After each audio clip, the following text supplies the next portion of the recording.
The makers of Cyberpunk 2077 have been hacked, but won't pay the ransom. Someone hacked a water treatment facility and tried to poison an entire city. And an Apple hardware exec is reportedly focused on AR and VR. This is your Daily Tech Briefing, the morning edition. It's Tuesday, February 9th. From Engadget, I'm Matt Smith.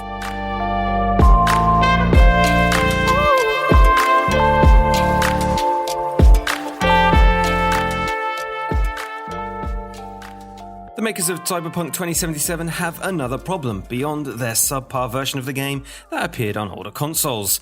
The company has apparently been hacked and is being held to ransom over unreleased code for both its Cyberpunk opus and an unseen version of Witcher 3. Hackers also claim to have internal docs covering legal, HR, and investment, which could be worse news for CD Projekt Red. The game's maker isn't giving in, though, refusing to negotiate or pay with the hacker. How far the hack stretch could be an even bigger worry, however. The company owns the GOG gaming platform, which holds private information on numerous subscribers. CD Projekt Red says that there are no signs that customer data has been breached. Ironically, given that Cyberpunk 2077 centers around hacking and a not-so-light sprinkling of cybercrime antics, this is the second time the game has been hacked. As reported by Reuters and the Tampa Bay Times, public officials from Oldsmar, Florida, say someone gained unauthorized access to the city's water treatment plant last Friday afternoon. The hacker adjusted the chemical makeup of the city's water supply.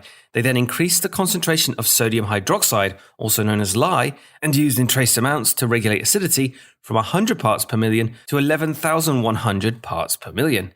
It would have taken more than a day before the water would have reached the city's supply, and there are, fortunately, other failsafes in place.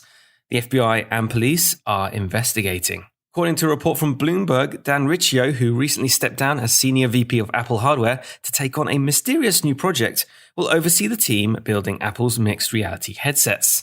The company reportedly ran into obstacles it hoped the executive would help to overcome as he takes on a new role and reports directly to CEO Tim Cook.